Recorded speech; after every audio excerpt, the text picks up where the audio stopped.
বিয়ের দিনই বরকে ত্যাগ, আর এখন সেই বরকেই ভালোবেসে সংসারে ফিরতে চাইছে মেয়েটা। দর্শক খেপেছে বনলতার উপর।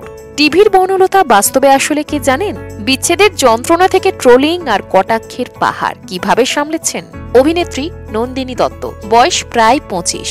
বিনোদনিয়ায় প্রতিষ্ঠা পাওয়ার পথে এগিয়েছেন সংগ্রাম করে। অভিনয়ের শুরু 18 বছর বয়সে সিরিয়াল এখানে আকাশ নীল দিয়ে। তারপর একে একে আলো ছায়া, তিতলি, কৃষ্ণকলি, বসন্ত বিলাস, মেষবাড়ি, গৌরী এলো, প্রতিটিতেই পার্শ্ব চরিত্র। তবুও ক্যামেরা যখন তার দিকে তাকাতো, দর্শক তাকিয়ে থাকত। জীবনের সবচেয়ে বড় মোড় আসে রামকৃষ্ণা সিরিয়ালে। সেখানে নায়িকা হয়ে তিনি প্রমাণ করে দিলেন সুযোগকে ধরে রাখতে পরিশ্রম লাগে। তারপর আসে 2 শালিক। এখন তো হিট শো কোণে দেখা আলোয়। এই যেন সাফল্যের একের পর এক সিঁড়ি। শুধু অভিনয় নয়, নাচেও পারদর্শী নন্দিনী। কিন্তু মঞ্চে গান গাওয়ার জন্য প্রচন্ড ট্রোল হতে হয়েছিল একটা সময়। ব্যক্তিগত জীবনে সম্পর্ক ভেঙেছে আরিয়ান ভৌমিকের সঙ্গে। বর্তমানে নন্দিনী কার সঙ্গে সম্পর্কে আছেন কেউ জানে না, কারণ নিজের প্রেম, নিজের কষ্ট পর্দার বাইরে তিনি আর শেয়ার করেন না। পর্দায় অনুভব বনলতা জুটি কেমন লাগে? 10-এ কত দেবেন লিখুন কমেন্টে।